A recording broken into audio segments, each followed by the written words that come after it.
Kia ora and welcome to Cinema in Context, where we discuss all things film and the connections between. My name is Jeremy Downing, and each month at Cinema in Context we discuss two films, one current and one retrospective, with some connection. It could be the same director, the same actor, or a similar theme. However, which in a situation that seems to be a little bit of a pattern with Cinema in Context, we have changed up this process. And really, the simple reason is that we are all overseas, all over the place. So Sarah, she's been away for 5 months now. She's been all around Europe, having an incredible time with her husband. William, he's been overseas in the States, United States and North America, and getting back connected with some of his friends there, and he's returning this week. And myself, I'm heading off to India. So we're all just all on the four corners of the earth, and it definitely put the pressure on this month to try and come up with an episode that felt sincere. So what we've done is we've actually had a couple of conversations around the world.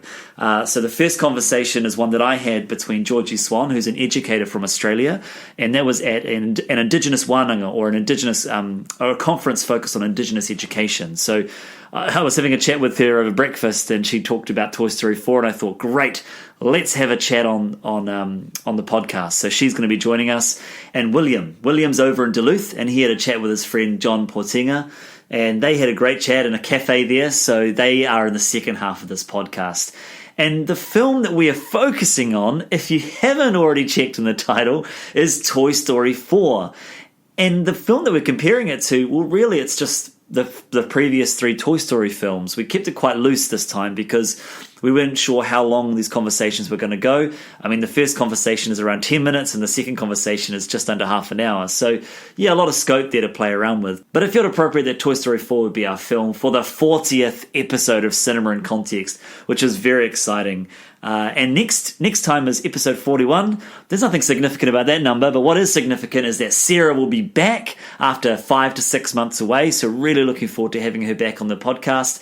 And both William and I will be back in the country, so the three of us will sit down, and we thought we would have a chat about the films that we've seen when we've been away. So Sarah has been to the Cannes Film Festival, she's been to a range of different festivals, and we'll have a lot of great things to talk about. And William and I thought we would pipe up and share some of the films that we saw on the airplanes, the various airplanes and flights that we've had or we're going to have over the next wee while. So that's the plan. Anyways, let's jump into our first conversation. As always with episodes, please be warned that there are spoilers. We talk about everything in the Toy Story 4, and also the Toy Story films, and including some of the big kind of surprises that happen. So you've been warned, there are spoilers. But yeah, let's jump into our first chat with Georgie Swan. Now, please be aware that this was recorded in the breakfast area of the conference space that we're in. So there is a bit of background noise, and also it was recorded on a cell phone, and there's a few funny things that happen with the sound, which we've tried to edit as much as possible, but just bear with us with that. There's some sound issues. Anyways, enjoy this chat with Georgie Swan. Right, well, I'm here with Georgie Swan, and we are currently sitting looking over Long Bay, a beautiful beach in Auckland, at what's been an Indigenous wānanga for the last 4 days. Welcome, Georgie. Thank you so much for having me. And on this wānanga, we have been talking education and inequity and culture, but in the midst of that, we have all sorts of chats, and one of the things was Toy Story 4. So I said, Georgie, do you want to come and have a little chat? So thank you for coming.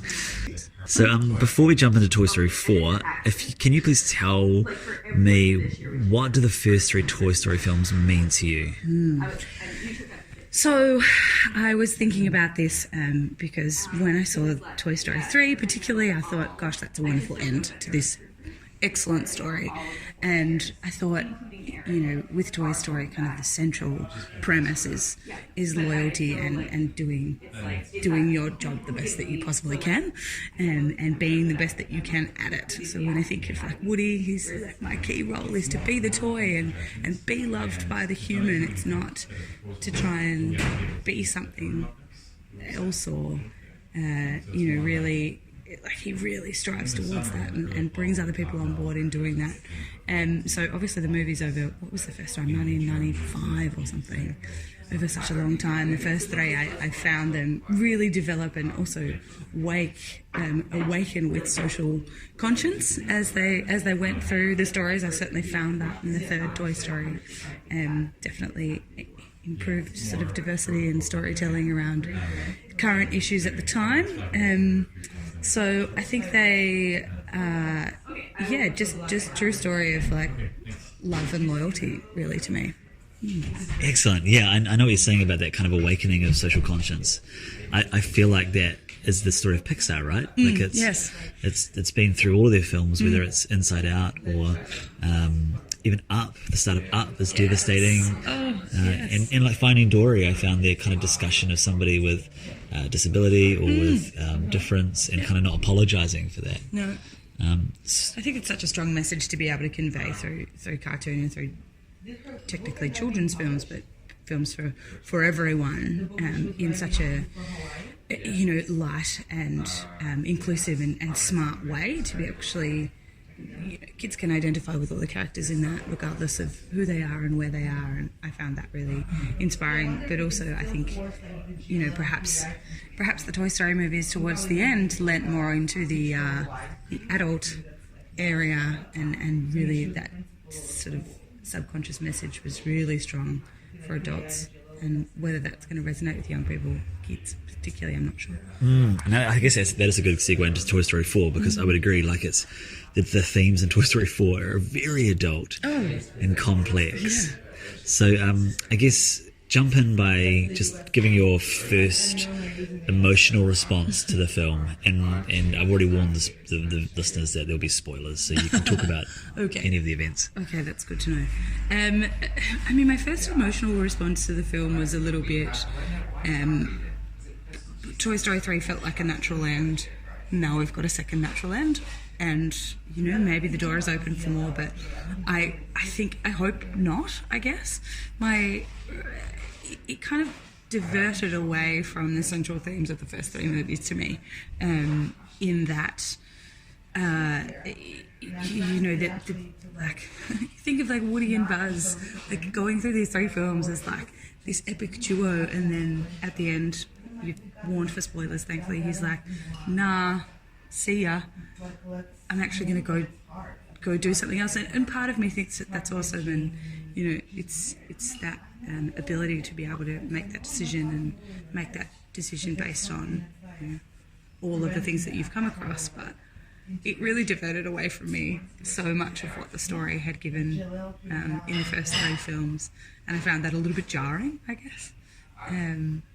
Theme-wise, I think it definitely pushed some sort of social themes that haven't come up in children's movies, I wouldn't have thought before, in a more adult way. So that was, as an adult, I guess, appreciate it, but I didn't watch it with a child, so I'm not really sure what the child perspective is on the film yet. Yeah, I know what you're saying. I think Forky probably would get a look in, in terms of the kids. Just like Forky. Yeah, Forky. Yeah, I mean, and also, I guess that Forky, I love that he also wanted to jump into the recycling bin. I was really glad about that. But also, that kids can be pretty flippant and can fall in love with this piece of what he would deem himself as trash. And I like that, and that they were able to do that quite well. Like, everything has value, and young people actually see the value in everything a lot better than adults or people who have been alive longer, basically, in being able to hold on to something that has real value to them. I find this really interesting, like this idea that, because one of the things Pixar does well is layering of those themes, but then still has a story that kids can connect to. So I'm interested to hear a kid's perspective, but I do think that the themes in this film of sort of transitioning into a new state and giving up of the old and being okay with the things that you used to enjoy no longer kind of happening, I think that's relevant to kids as well. Like, I think about if they're just going through the simple transition of going to school for the first time. It's quite a big journey and a jump. I guess it's similar to the Bonnie character going into school for the first time in the film. But then you've got all this narrative of the antiques and like old toys and I guess Woody being an antique. Places where toys go to die and the broken. I think a lot of the, thinking through that concept of things being broken and how to fix them and the way that things go about being fixed and who gets to fix them and what does it take to do that, and then is it okay to be broken? And that was a really interesting kind of theme to me that ran through, and I guess the acceptance that we're not all perfect was quite powerful. True. I had picked up the kind of reflection of Woody's journey to find love, like, and we find your security, and you've got all those different characters, whether it's Forky, Bo Peep, and Gabby, and kind of their different journeys for acceptance. But then the broken aspect, of course, because you've got Bo Peep's broken arm, and you've got Woody's broken, well, you've got Gabby's broken voice box, and Woody eventually loses his, and and all the kind of the discarded toys, I guess, are a little bit broken and they've fallen through the cracks to an extent. I think I really liked the kind of richness of them banding together and being, we're fine, we got this, we'll do it our own way. I thought that was really, really cool. And I wonder how much of that nuance is strong enough to come through to a lot of people, because I think that's actually really powerful. It's a really powerful message. Yeah. What about the kind of ensemble? Because it definitely was Woody's film, right? And I feel like even though they have been the main characters, Woody and Buzz, it was definitely weighted more in his favour. Yes. Yeah, I guess it really was. I hadn't really thought about that until now. And also, Jesse really only comes in real snippets and then is like handed the reins kind of thing. I thought that was cool, but also it almost felt a little bit tokenistic towards the end. It wasn't really a story of the people around them, and I think that was the drive to serve the people around them, which I think was more of the central theme of the first, other than obviously wanting to get back to Bonnie, but also that it really transcends into, no, actually this is just about Woody. So that, I think that's probably the jarring part of the film to me, is it didn't circle back as much. Yeah, I think that's a fair comment. It did feel like a epilogue in some ways to because the third film was such a brilliant closing of so many different circles. Even Buzz was sort of sidelined. Yeah. His sort of storyline was just more of a joke than anything. Completely. Which was a fun joke. Yeah, and I mean, that's the sort of central role that he's played, but the depth was lost to him, I think, of his character. So it'd be interesting to see. I don't think they need to do another one. But I'm happy this one existed. Yeah, I'm happy it existed, absolutely. I think I'm always happy to see what Pixar can create and where they go, and what they're trying to convey, I guess. And there were some really good things that came out of this film. Whether or not they'll do another one, I think the door is vaguely open. But I don't know. Maybe it'll be another 10 years, so who knows? Cool, thank you, Georgie. Thank you. And all the best for the rest of your day and your trip back to Australia. Appreciate it. And we shall see what happens with the Toy Story series as the years go on. Absolutely, look forward to it. Well, we now jump to another part of the world, the United States, to Duluth, in a cafe called Sarah's Table. So you're going to hear from William and Jon.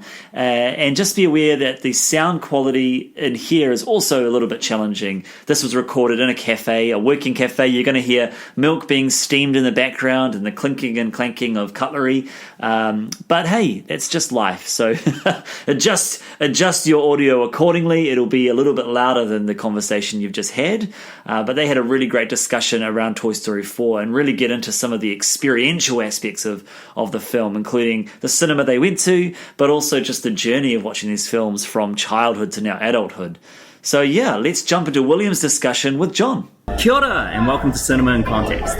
My name is William Chen. I'm joined today by a special guest, Jon Portinga, brewer, mountain biker, and night photographer extraordinaire. Hi, John. Hi, William. It's great to be here. Good to have you on the show. So we're recording right now in beautiful Duluth, Minnesota in the USA, my old stomping grounds, over really nice brunch at a local cafe, Sarah's Table. And John and I are here today to talk a little bit about the Toy Story movies, specifically Toy Story 4, but going back into Toy Stories 1, 2, 3. There's a lot of stuff to discuss about this. So Toy Story is Pixar's flagship franchise for, I would say, last almost 25 years.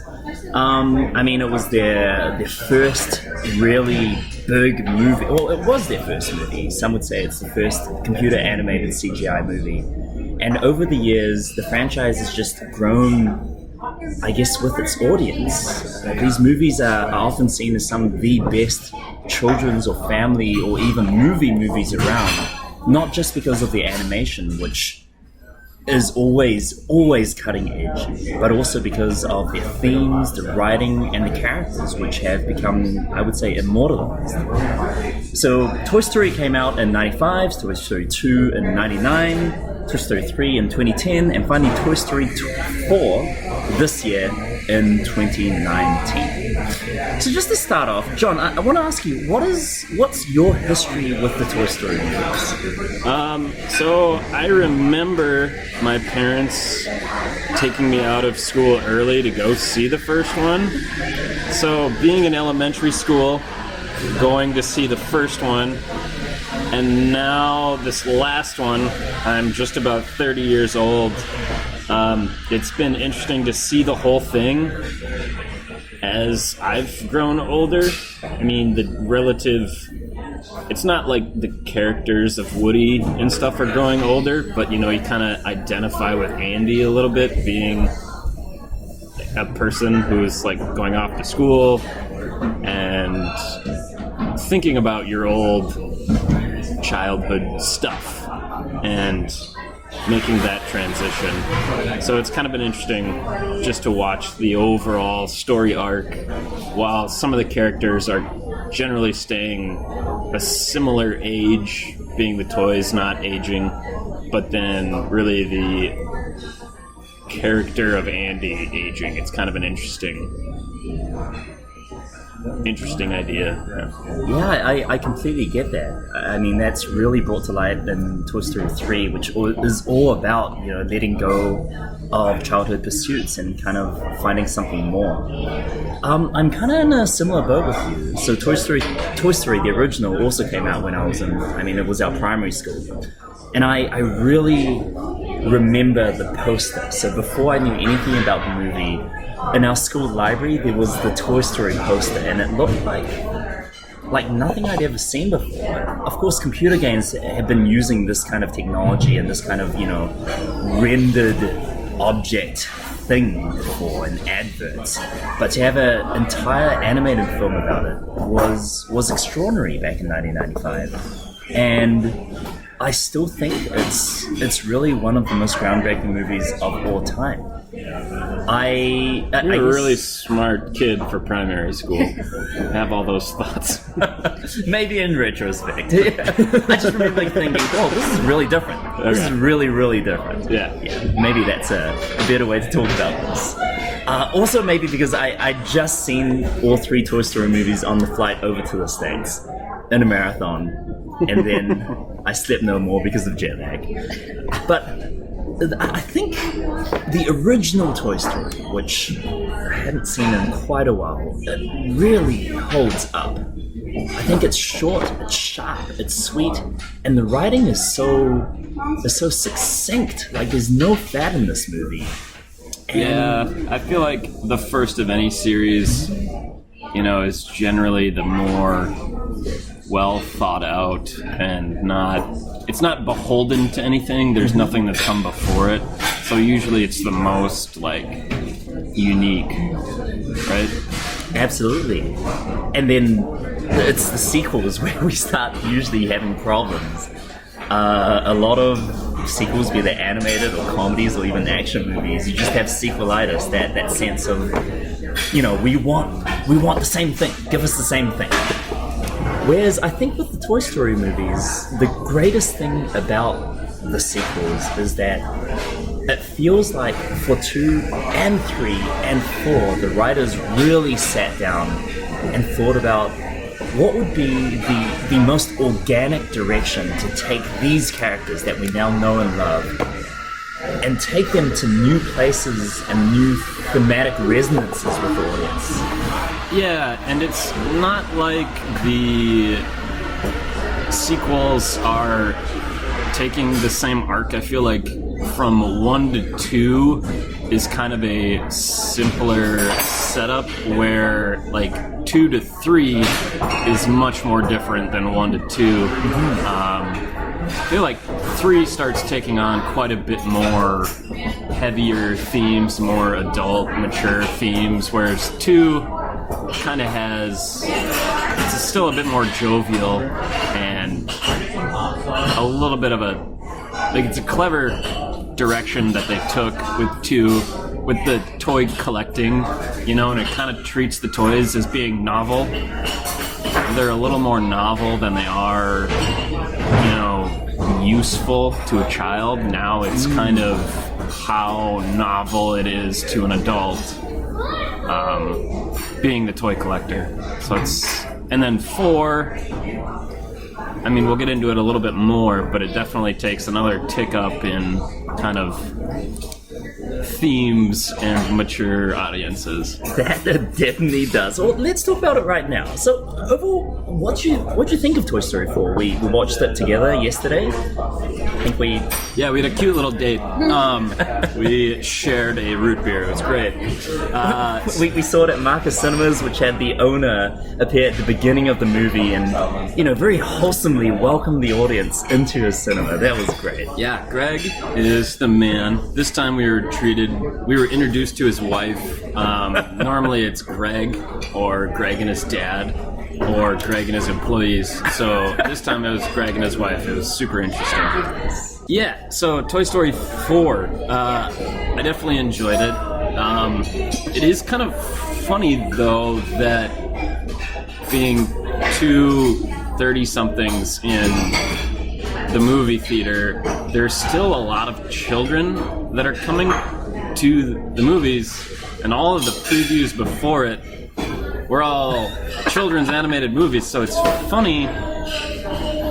Yeah, it's just kind of an interesting juxtaposition of like, yes, I'm an adult now, and I'm going to see this movie story continue to evolve with me, but yet it's still very much a children's movie. That was fantastic. The number of kids who reacted to the trailers, and I mean, there were some adults behind us who were kind of laughing and groaning at some of the bad stuff as well.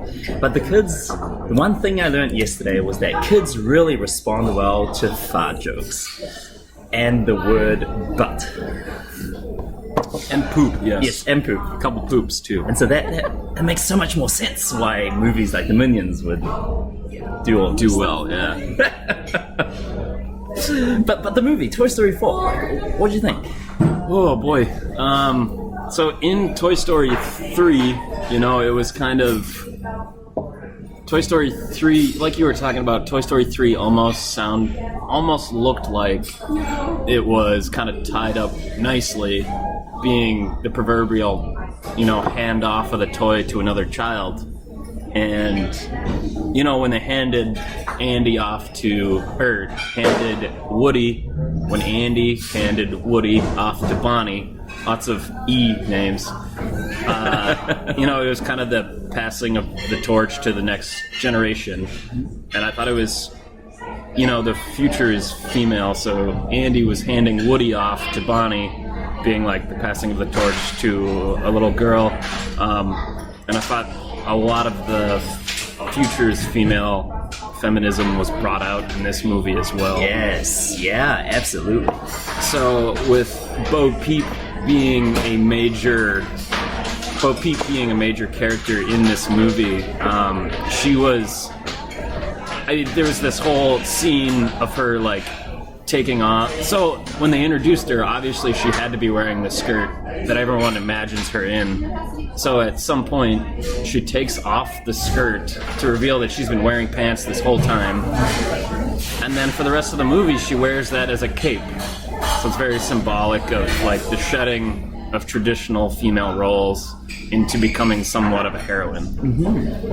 Yeah, I loved what they did with Bo Peep, especially compared to Bo Peep's role in the earlier movies. I mean, she's not in 3, but in 1 and 2, she's basically just relegated to a love interest, which is interesting because I think she has a pretty big part to play in the whole community of toys that we see.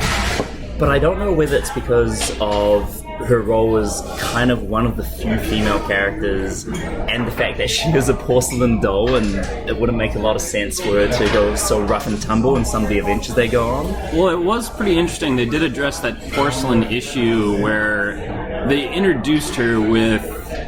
She had a piece of tape on her arm, and later on in the movie they show Woody actually pulls her arm off, and she plays the whole "oh my god, you ripped my arm off" gag, only just to tape herself back up again. And it's kind of that really like rough and tumble look of having a bandage on your upper arm. So they did address like the fragile feminine characteristic of being like a porcelain doll, but that she's able to embrace that and come across that way. Yeah, definitely. I mean, Bo, I thought, brought a lot to the movie, both tying it into previous entries, as we see in the prologue, which I think takes place between Toy Stories 2 and 3, and then kind of brings out a side of the Toy Story movies that we've never really seen before, or if we have, it's been avoided or seen as something bad, which is what happens to these, you know, by all accounts, sentient, autonomous beings when they have their life's purpose, which is being a toy, being something to bring joy to children. Having a child, that's right. And I think that ties in so beautifully with some of the themes brought up in Toy Story 4. And we talked about this on the drive back yesterday, and you and I had some different interpretations as well, which is fantastic, about what the movie's actually talking about. And I think there's several things, right? There is a very strong sense of Woody being a parent, or being a surrogate parent to a variety of characters, to Bonnie, to the new character Forky, how he literally brought him to life into this world. And Forky is like most infants, is self-destructive and would like to very humorously terminate himself in a variety of ways. So Forky, being a plastic fork, has this notion that, you know, he's been used, he's served his singular purpose, and then been thrown away. So there's kind of also a theme addressing, you know, planned obsolescence, where in all of the prequels, they're talking about, there's a lot of toy repair that is being done, and they're kind of showing you that you can take garbage and actually make it useful again. So it's not just singularly useful, it can serve other purposes and be more of a durable good than that. So it does take a while for Forky to understand that instead of being trash, you know, he's now a toy. And as a toy, he's providing comfort to Bonnie. You know, Bonnie literally makes him on the first day of school. So that's an interesting theme, but also there is this theme of, you know, finding yourself and not basing your own identity on your child. So there's all these toys that have always had children. So Woody having Andy and then having Bonnie. Now they bring in this theme of the lost toys. So the lost toys are toys without children. And they kind of allude to the fact that, you know, you can find purpose outside of your child with the lost toys, but then they also have Bonnie needing that toy. So it's kind of an interesting juxtaposition where they say you can find usefulness outside of your purpose, but then also the human Bonnie needs some sort of comfort in some sort of tangible toy. Yeah, all of that stuff is fantastic. I really loved the notion that, I mean, basically the theme, or one of the underlying themes of the movie, the main underlying themes, is that there is purpose to life, whether you think so or not. I think through Woody, and really through the new, I guess we would kind of call her a villain, Gabby. I think her arc is really wonderful as well, where you see through her journey and through her, you know, what she goes through in the movie, that what she thinks is the be or end or might not be the case, and that what she wanted was this very specific girl to love her, and she was willing to do quite terrible things to get to that point, quite violent things, quite disturbing things if you're thinking about a toy sense. But then the girl that she's not interested in, and what happens then, and to see Woody kind of console her, and for him to come to an understanding that no, it's not the end if what you suppose is your purpose doesn't become your purpose, and that life provides you with other avenues to be both useful to society, but also to be fulfilled as some sort of self-actualization. I thought that was super powerful. Yeah, it was. Like you said, Gabby kind of has this like Dawn, like, you know, she's running the antique store, and she's got these ventriloquist dummies, kind of goon ventriloquist dummies, and she wants, you know, she wants a little more guidance, I guess, which is kind of what they allude to, the inner voice, where you pull on Woody's string and you get his inner voice. So she wants his voice box. So she wants like a literal part of Woody, and Woody ends up sacrificing his inner voice to rescue Forky. You know, he gives up a piece of himself to help Bonnie feel Forky's comfort again. So after he makes that sacrifice and also helps out Bonnie, and Bonnie has that interaction with Melody, you know, it's this heartbreaking thing when Melody decides she doesn't want Gabby. It's just and again, you know, Gabby gets tossed into a bin, and it's not the garbage bin, but the symbolism of uselessness, being thrown into the bin, right? Oh God, that was heartbreaking. Yeah, that was really rough to watch. Oh man. But yeah, it is kind of, but Gabby, you know, she's pretty heartbroken, almost gives up and says Woody can have his voice box back. But then again, when she finds this other lost child at the carnival, you know, she's like, oh, you know, this can be my purpose. So she finds it, and it ends up working out. But it was good to see that, you know, it was kind of more misdirection where you thought it was going to happen this way, and then some other avenue was opened. Yeah, totes. I mean, especially when you view Gabby in let's just say, in the pantheon of other Toy Story villains. You look at, I mean, Sid's a little different, but like Stinky Pete from Toy Story 2, or Lots of Hugs from Toy Story 3, and it's these very bitter, old men, you know, who are driven by resentment and by a lifelong obsession with, I guess, the lack of being loved. And it is interesting how we do have our first female villain, and it kind of goes along that track for a little bit and then goes somewhere completely different. And I really thought that was intentional on the writer's part, but really, as you say, special. You know, it zigged when you expected it to zag, and we end up in a much much less, black and white place, and that was really, really cool. Yeah, I really enjoy the kind of the redemption of villains. I don't like a simple triumph over, I like the addressing of the problem instead of the symptoms. So to actually have that resolved in not a victorious over the other party kind of way, but a resolution of systemic problems.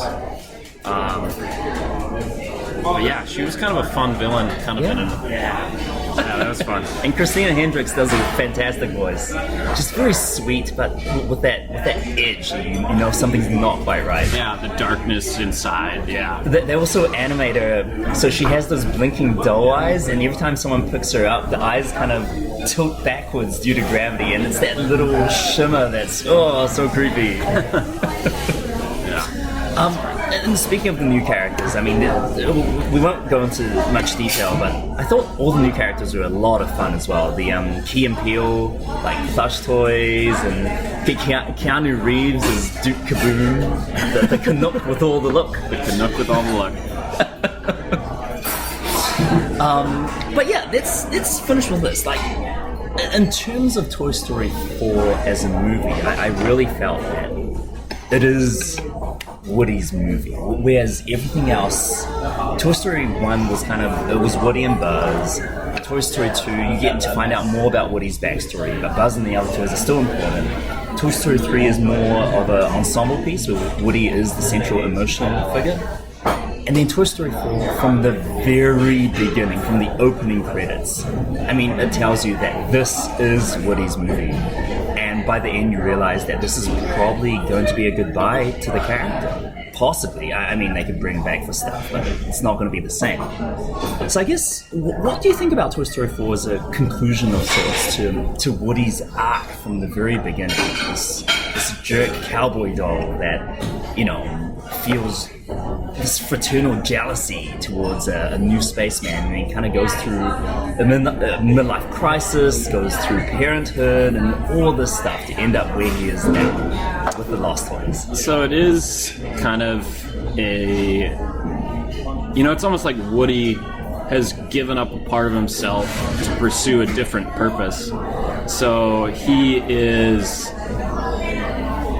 Yeah, he's certainly making a change where he's always trying to get back to Andy in the first three, excuse me. And then in this one, he starts off being completely dedicated to Bonnie, and how can I help Bonnie? How can I get, he's learning to let go in this movie.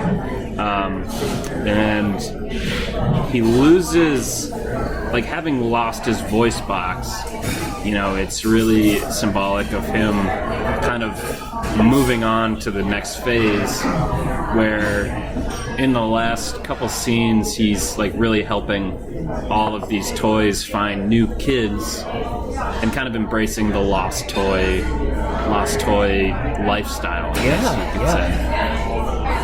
Yeah, I agree with that. I found it very, very beautiful in a really unexpected way, because I thought Toy Story 3 tied everything up so nicely in a bow, and it was bittersweet, and it was this break. But Toy Story 4 really gives the Woody character a lot of pathos and a lot of kind of concluding sentiments that you don't really expect from Toy Story 3. And it doesn't feel like a cash grab. It doesn't feel like, we need to make another movie to renew these characters in the minds of children. I'm pretty sure it was. I'm pretty sure that was the business decision, but how the people made it felt special and really felt like a genuine, both codification of what this character was about. How there's a scene where Bo says that she's going back for him because he's loyal and he loves everyone. He's he's become transformed into this all-loving father figure compared to in Toy Story 1, where he was just a jerk. He was, king of the roost and kind of a bully to everyone. And now, having gone through all these travails, becoming a true leader of sorts, like he leads through love and empathy, and it continues on into his new job or his new life, where he realizes, as you say, he can do this without a kid, without what had been dominating his life since the very beginning, and kind of striking out for himself, and that this was okay, that you don't need to be tied down by a previous lifestyle or a person that you love, that you are able to explore new things and to be yourself in a way that's meaningful. Yeah, and it is interesting. I don't know that he's striking out by himself, because Bo Peep has been kind of living this lifestyle, for a while. Yeah, true. And at the end, he's making the decision of whether to stay with the original group of toys or to strike out with Bo Peep. So it's kind of he has this, decision to make of whether to go back to Bonnie, his child, or go back to Bo Peep, his partner. So, yeah, it is kind of an interesting, which way do I go? And, yeah, it's pretty fun to now know that Woody is not alone, but he's got his partner in crime, and they can work together and kind of fulfill their new purpose together. Fantastic. Well, it is really cool that we've spent almost half an hour talking about ostensibly a kids movie, but that's what the Toy Story movies are. Right? They are special in a way, and I love that Pixar and Disney treat them as special things and to take them absolutely seriously. But yeah, thank you very much, Jon, for popping by and for seeing the movie with me and for talking about it the next day. It's been really fun. Yeah, I enjoyed it. Thanks. Back to you, Jeremy.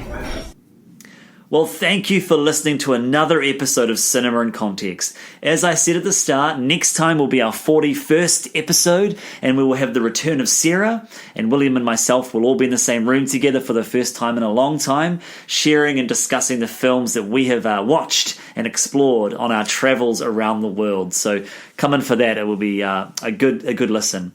If you enjoyed our podcast, then please share it with your film-loving friends. You can listen to Cinema in Context through SoundCloud, Apple Podcasts, or Stitcher and Radio Public. You can follow us on Facebook, subscribe to us on Twitter or YouTube, and these are great places to let us know what you think of this episode or give us suggestions for future films to discuss and compare. Look out for our next episode in a month's time, and until then, ka kite anō.